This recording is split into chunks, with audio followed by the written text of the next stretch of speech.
Hi, friends. Welcome to today's episode of We Are Marketing Happy, a healthcare marketing podcast. I am your host, Jenny Bristow, and I'm also the CEO and founder at Hetty and Hop, a full service, fully healthcare marketing agency. And I'm excited to chat with you today about a topic that frustrates healthcare marketers across the country, and that is market readiness.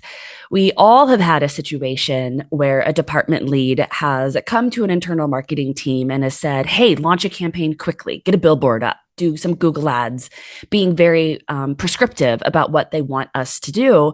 But you know, based off of your knowledge of in your internal organization, that they aren't actually ready for a marketing campaign to be activated. In fact, engaging with marketing at this point within their department may actually do more harm than good. And what does that mean? How could that be the case? Well, imagine hundreds of prospective patients calling your department to schedule an appointment, but no one's answering the phones. Or the next available appointment is in 3 months. Pretty terrible experience, right? Well, as a marketing leader, there are questions that you can ask and specific milestones that departments should be meeting before a marketing campaign should be initiated. Now, rephrase that a little bit. Before a patient acquisition marketing campaign should be initiated, there are other campaign types that you could lean in on to help this department. And we'll talk about those after we cover the specific questions and areas that you should be ensuring the department is ready to cover. So let's talk about them. We have two big buckets of questions. The first is, are they operationally ready for a patient acquisition campaign to be activated? A couple of questions they need to be able to answer are, number one, are you set up to answer the phone? What's your missed call rate? And then when you do miss a call, how quickly do you return that missed call? It is a huge frustration of patients to be able to call in to schedule an appointment. No one answers the phone, and then no one returns their phone call. And that'll be a huge pain point for marketing whenever you don't get credit for that potential patient that you drove to the practice or the department. Number two is, how far out is the first available appointment? Are you able to schedule somebody within a month, or are we looking at 3 months plus? And then is that expected to shift based off of the new volume of inbound inquiries that marketing is expected to drive to that service line? Number three, is online servicing available? What are the different ways that we can help patients schedule appointments in order to, do the action that we want them to do, which is to go in and actually get an appointment with this department? And then, is your service line actually staffed appropriately to ensure a positive patient experience during a visit? So we all know about healthcare staffing shortages. What does this department look like? Are they consistently short on nurses? And that's something that is showing up regularly within online reviews. Do they have, doctors out for some reason, or are they short staffed? You need to really understand this operational component, because that will have a huge impact on the success of the marketing campaigns. The second bucket that you need to push them on is, are they strategically ready to activate a patient acquisition campaign? The first is, do they have a firm new patient goal for the year that they want marketing to support? Oftentimes, department leads come and it's more of a vanity, like they want to see faces of the docs on billboards, or they want to feel like their department is being supported alongside the other departments within your organization. That's a different kind of campaign than an acquisition campaign. So really understand what their goals are by coming to marketing and what they're hoping to accomplish.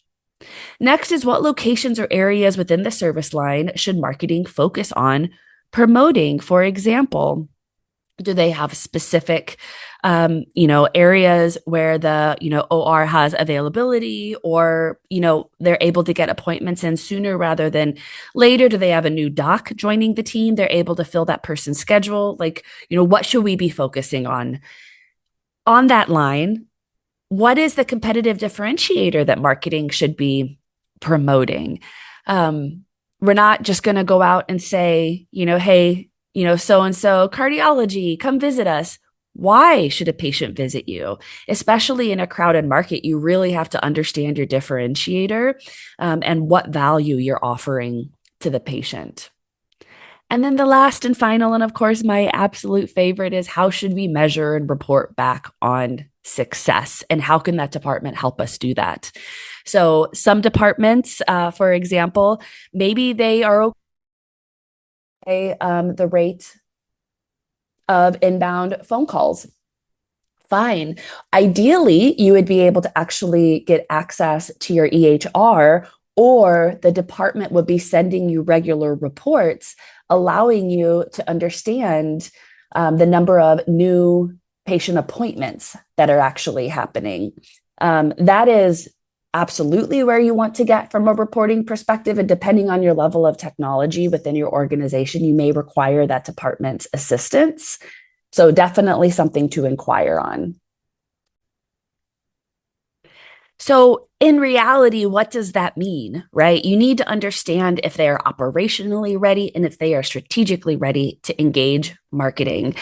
We have some clients that actually have formal documentation that the departments have to fill out. So they have these things in writing before they move forward with a campaign. Of course, on that documentation, you want to actually have them write down and commit to a certain budget, as well as those expectations of what the budget will result in and drive. So your expectations are aligned. Others are more informal and they ask the questions conversationally and then push back whenever they don't hear the answers that they feel comfortable with moving forward with a campaign around. But if they can't answer all of the questions in these two buckets confidently, it doesn't mean that marketing shouldn't lean in, but it does mean that maybe marketing shouldn't lean in with the patient acquisition campaign. Maybe really what this department needs is a brand awareness campaign or service line awareness campaign or a reputation building campaign. So we could be doing tactics like search engine optimization and AI optimization around the areas they want to be more well known in their area. We could be focusing on improving their online reputation with Google business listings, or putting some sort of automations in place so all patients receive a review request to increase that volume. There's lots of tactics that can be done if they still are not ready to actually activate patient volume that can satisfy the department's needs if they're more looking for reputation and awareness. So asking these questions will really help you dial in on the ask and what they're wanting to accomplish. And a reminder, it is your job as a marketing leader to shift from being an order taker to helping you understand marketing's role and value proposition within your organization. So having questions like this prepared and driving those conversations with department leads will help put you back in control of where marketing is spending their energy versus simply being an order taker. And then at the end of the campaigns, having frustration from department leads because priorities were not aligned on at the very beginning. So hopefully this was helpful. This is something that we see in, I'd say probably 60% of organizations that we work with do not have a process like this in place, and we help them understand the value and help them implement it. So if you do not yet have a process like this in place, you are not alone, but it's definitely something that you should focus on over, the next couple of months or years to help you gain control of the impact and the ways that marketing works within your organization. Thank you for tuning in today on this episode of We Are Marketing Happy. Be sure to like and subscribe. And if you do not yet receive our emails, you can go to our website, Hedy and Hop, it's HEDY and HOPP.com, and you can sign up for our weekly newsletter. We highlight our podcast of the week, as well as upcoming conferences and speaking opportunities that we're going to be attending and traveling to across the country. Thanks so much for tuning in. We'll see you on a future episode. Cheers.